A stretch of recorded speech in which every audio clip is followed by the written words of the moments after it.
भाई और बहनों को भारतीय जनता पार्टी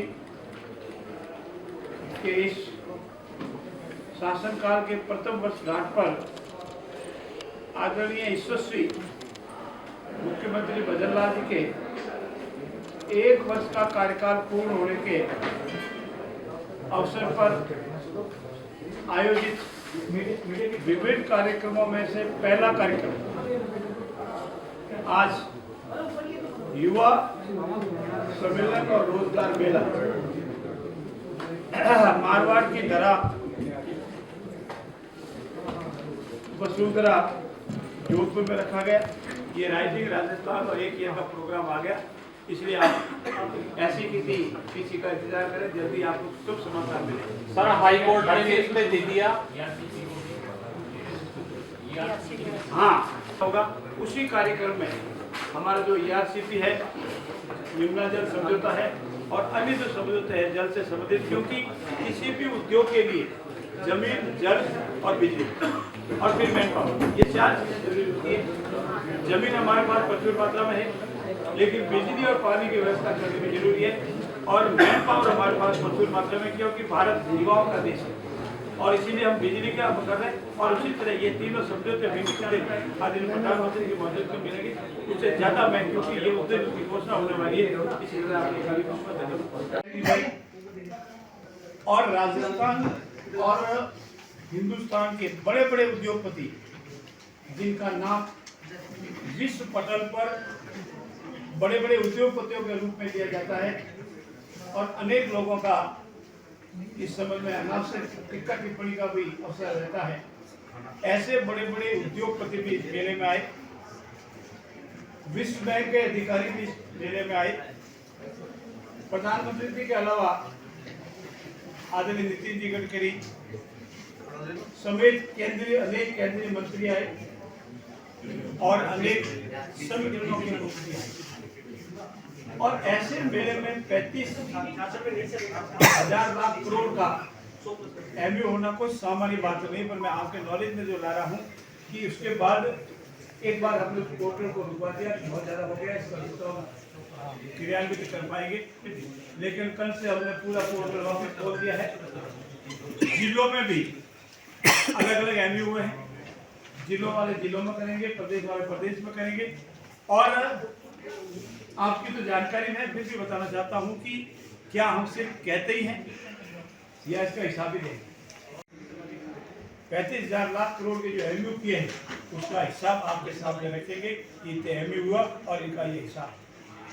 और ऐसा आज तक किसी भी मुख्यमंत्री जी ने नहीं किया है कि हम जो करेंगे उसका हिसाब आपको देंगे, खुले रूप में देंगे, ऐसी तो मेरे पत्रकार वार्ता में। दूसरा, युगों से हमारे प्रवासी हिंदुस्तान में और हिंदुस्तान से बाहर रहते हैं, उनको याद करना, उनको अपनी माटी की याद दिलाना, उनका अपनी माटी के प्रति महत्व बढ़ाना। इसलिए प्रवासी दिवस के रूप में हमने 10 तारीख को प्रवासी राजस्थान दिवस मनाने का निर्णय किया। और इतना ही नहीं, एक पूरा अलग विभाग प्रवासी राजस्थानियों के लिए खुलेगा और उसमें ये जो MU हुए हैं वो तो अपने विभाग में जाएंगे, लेकिन प्रवासियों से संबंधित जारी समस्या है, समाधान है, इसके लिए वो विभाग काम करेगा। अभी विचाराधीन है, सरकार का विचार है, अंतिम निर्णय होना है कि हम विभिन्न प्रदेशों में भी हमारा एक कार्यालय खोले, जहाँ जहाँ हमारे प्रवासी ज्यादा है, उनको वो समस्या है तो खाली जयपुर आकर के ही या और नहीं लेकर वहीं अपने, जैसे आजकल अम्बेसी होती है, बनेगा तभी हिंदुस्तान समृद्ध और विकसित बनेगा। आज के रोजगार मेले के संख्या में आपको लिख रहा हूँ, मेरे प्रेस नोट में सारी संख्या है, कितने आज दिन हमने रोजगार दे दिए, पहले 15,000, फिर 8,000 और आज फिर करीब 22,000। और हमारा ये संकल्प है, आज हमने 56,000 से अधिक की वैकेंसी का नोटिफिकेशन जारी कर दिया और वो नोटिफिकेशन के माध्यम से ये 56,000 की नियुक्ति हम और देंगे। और हमारा ये संकल्प है कि इस वर्ष 1 लाख से अधिक सरकारी नौकरियां देंगे और हमारे 5 वर्ष के कार्यकाल के दौरान हम 4 लाख सरकारी नौकरी, 4 लाख से भी अधिक सरकारी नौकरियां और लगभग करीब 10 लाख से लगभग 10 लाख बेरोजगार नौजवान भाइयों को, बेटों को रोजगार के अवसर उपलब्ध है। और इस संकल्प के साथ हमारी सरकार आगे बढ़ रही है। ये पहला हमारा है कि हमारा जो विजन था, हमारा जो संकल्प था कि राजस्थान बहुत बदनाम हो गया पेपर लीक के मामले में, रोजगार देने के मामले में, उसको हम भी करेंगे। इसकी नौकरी हुई, कोई पेपर लीक नहीं होगा, कोई डब्ल्यू नहीं कटेगा। और हमारी जो नौकरी देने की जो हमारी सरकारी संस्था है उसके पूर्ण रूप से पारदर्शिता से, निर्भीकता से माननीय मुख्यमंत्री जी कल अपनी एक किस्त जो है उनको जारी करेंगे। साथ ही साथ किसानों को एमएसपी बढ़ाई, चाहे गेहूँ हो चाहे अन्य फसलें हो, जिसका एमएसपी बढ़ा दी। और हिंदुस्तान में ये राजस्थान पहला प्रदेश है जो गेहूं का सबसे अधिकतम मूल्य हमारे किसानों को देता है। ड्रोन दीदी हो, लखपति दीदी हो, ये भी हमारे यहाँ लागू होगा। कल इस संबंध में भी घोषणाएं होने वाली, इसमें मैं ज़्यादा नहीं करूँ क्योंकि कल मुख्यमंत्री जी आदेशित घोषणा होगी, फिर हमारी मातृशक्ति। और उदयपुर में परसों डे आफ्टर टुमारो वह सम्मेलन होगा मातृशक्ति का। मातृशक्ति हमारे लिए बहुत बड़ी शक्ति है और मातृशक्ति के लिए आदरणीय नरेंद्र मोदी जी ने जो विजन लिया है उस विजन को हम पूरा करेंगे। चाहे रिजर्वेशन देना हो, और इसीलिए हमने अलग अलग विषयों में रिजर्वेशन किया है। और इसमें एक बात बीच में आपको कह दूं, आपके सवाल भी होंगे, ये 1 नेशन 1 इलेक्शन और 1 स्टेट 1 इलेक्शन के संकल्प पर हम कायम।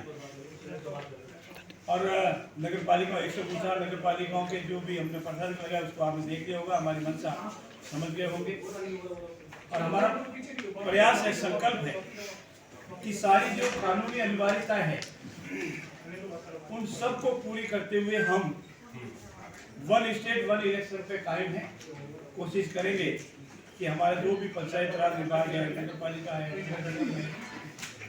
नगर परिषद है, इन सब के इलेक्शन हम एक साथ करें, क्योंकि आदरणीय नरेंद्र मोदी जी का भी संकल्प है 1 स्टेट 1 नेशन 1 इलेक्शन। और इसी को वो लेकर आगे बढ़ रहे हैं। इसमें जो भी संवैधानिक अनिवार्यता है वो पूरी की जाएगी।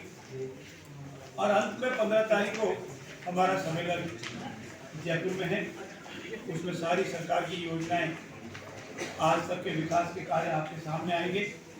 ये सरकार निरंतर जनता की अपेक्षाओं पर खरा उतरने के लिए प्रयास कर रही है।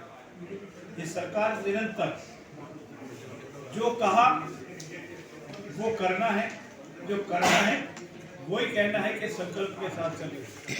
ये सरकार मोदी जी के आशीर्वाद से उनके किए हुए कृत्यों को अंगीकार करते हुए, उनके हमारे जो कृति और वृत्ति है आदरणीय नरेंद्र मोदी जी की, उसको अंगीकार करते हुए और उनका जो संकल्प है उसको अंगीकार करते हुए आगे बढ़ रही है। राजस्थान एक समृद्ध और विकसित प्रदेश बने, इसमें हमें आपका भी सहयोग चाहिए। आप भी हमारे हैं, सबका सहयोग, क्योंकि हमारा संकल्प है सबका साथ, सबका विकास, सबका सहयोग और सबका आशीर्वाद। और इसी संकल्प के साथ हम आगे बढ़ रहे हैं। मित्रों, आंकड़ों की दृष्टि से मैं अनेक चीजें हैं जो आपको नोट करानी चाहिए थी, पर मैंने रिपोर्ट में आपको सब दे दी है। ये सर्वांगीण विकास के लिए तत्पर और तैयार थी और इसीलिए विभिन्न प्रकार की योजनाएं लागू की और पूरी कर रही। मैं पुनः आपका भी बहुत आभार व्यक्त करता हूँ। 2027 तक हमारा संकल्प है किसान को दिन में 7 से 8 घंटे, उद्योगों को उसकी आवश्यकता अनुसार और घरेलू उपभोक्ताओं को निरंतर बिना डिस्टर्ब के बिजली देने और आत्मनिर्भर बिजली के मामले में होना है। हमारे सौभाग्य, हमारा इस धरती का सौभाग्य है कि प्रचुर मात्रा में हमारे पास विंड पावर, सोलर पावर, उसका हम उपयोग कर सकते हैं और इसी का उपयोग करेंगे। प्रचुर मात्रा में हमारे पास खनिज उपलब्ध है, उन खनिजों का उपयोग करके उद्योग लगाएंगे और इन सब के आधार पर पुनः आपकी सहयोग की अपेक्षा के साथ आपका बहुत बहुत धन्यवाद।